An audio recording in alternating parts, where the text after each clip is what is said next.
Hey guys, what's going on? I'm going to be making a Frost Dragon guide for 2014.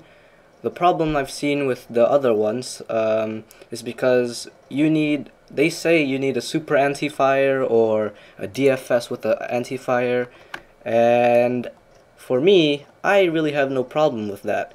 I am doing just fine with the regular Antifire and my chaotic maul, and as you can see, I do not have a DFS.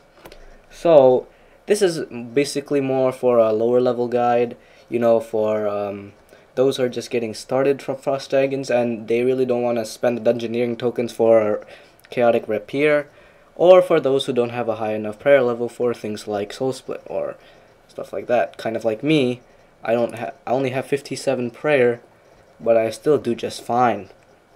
Now the requirements you need for Frost Dragons is 85 dungeoneering, which is I'd say it was pretty hard to get, but if you're really determined to get this, then should be really easy. Also, you want to have at least, what's the level of this? 37 prayer, so you can do this protect from magic, and that's going to allow you to melee the Frost Dragons without any trouble.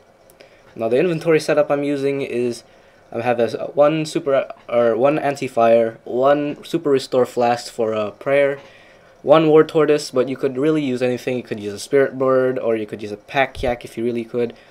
And I have a house tab, and also have 10 to 11 sharks. You could play around with this number of sharks, but for me this works best. 11 sharks is at the point where I can store all my bones without eating any sharks, just to store bones. Also for equipment, I'll show you right here. That is not the equipment page, it's this one.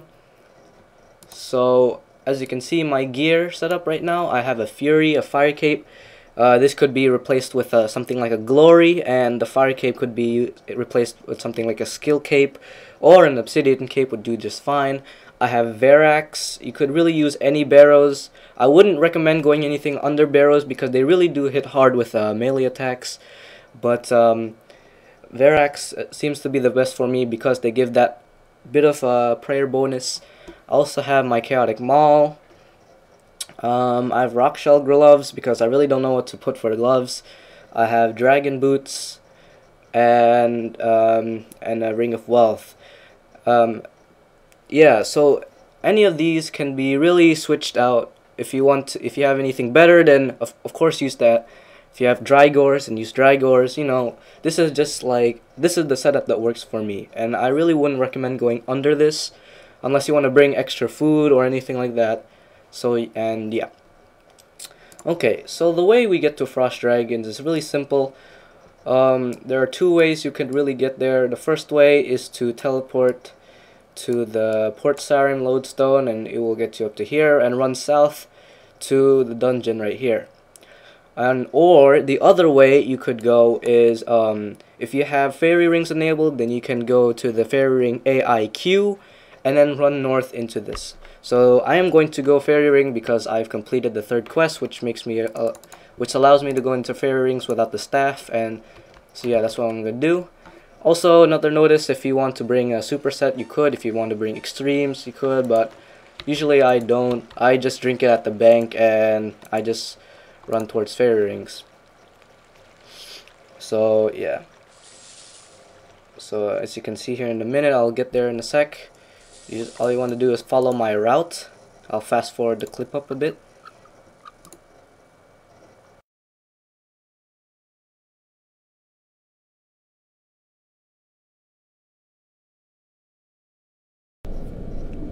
Alright, once you get to this point right here, what you want to do is drink your Antifire and summon your War Tortoise, and just go in.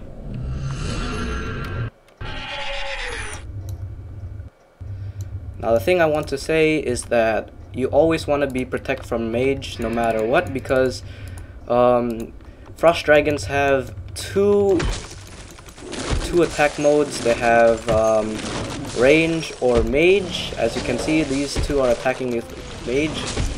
This is something you really want to avoid, having two Frost Dragons on you at the same time, because it really could create some like difficulties when you're fighting the second one, as the blue orb can come up.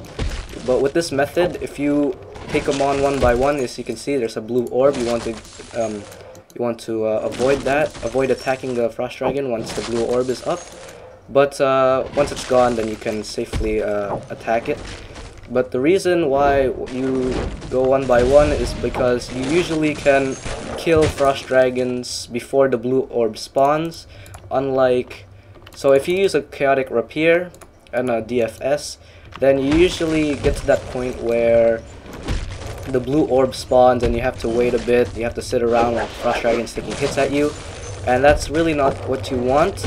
With this, with the chaotic maul, you could actually just melt them down before that blue orb comes, as you can see. And had a little mistake in there in the beginning and getting 2 of them to attack me, but it's all fine. But okay, so you really want to use a oh my, what? Never mind.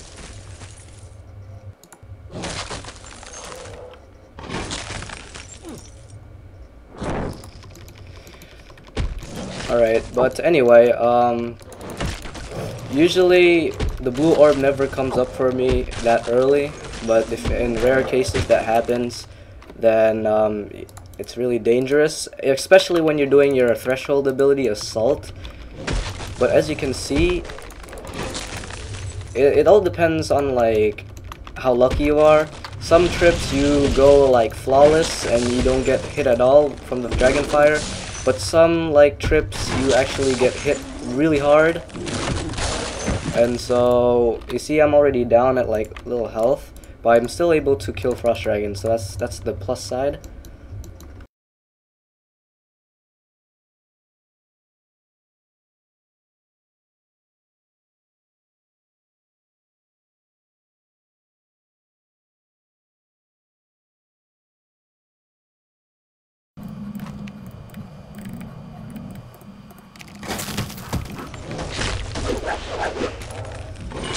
Oh yeah, and don't forget to drink your Antifire and your Super Restore, so you don't run out of Prayer and Super Antifire. This guy's trying to crash me.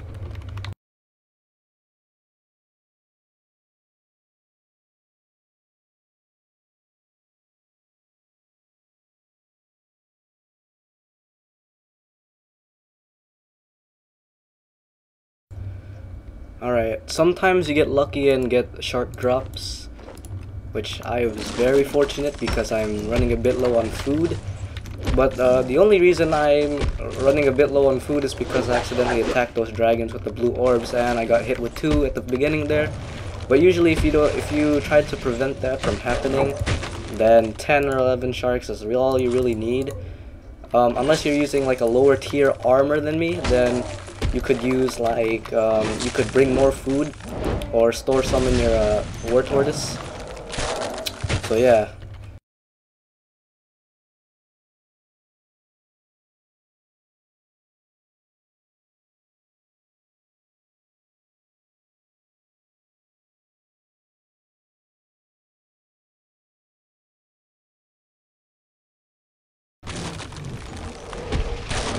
Also, as you can see, my health is, I'm keeping my health relatively low, and the reason for this is that I really don't have to worry about getting like one-shotted, because as long as you kill them fast enough, the blue orb won't spawn,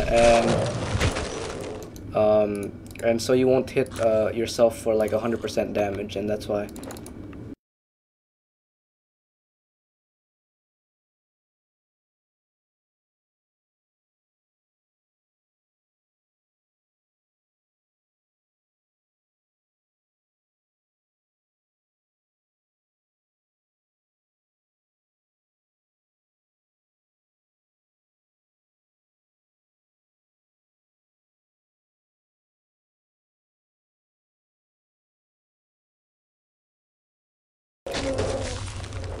And once you're done, you can just tele out.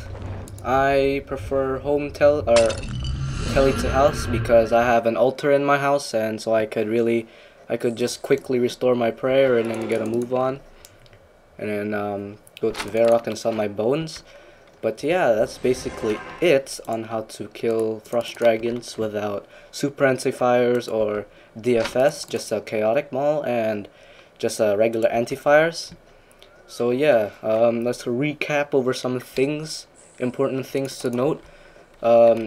Try to avoid the blue orb, but you could really kill them. With this setup, I tend to kill them fast enough so they don't spawn the blue orb. And also, another thing is avoid having 2 frost dragons attack you at once, because that really burns through your food. So you really want to go head-to-head, one-on-one with frost dragons. There are some occurrences where another frost dragon will hit you. Just be careful, because that second frost dragon will maybe attack, will maybe spawn that blue orb and hit you with damage. But yeah. So anyway, hope you guys found that educational, and let's get on to frost dragon killing. I'll see you guys later.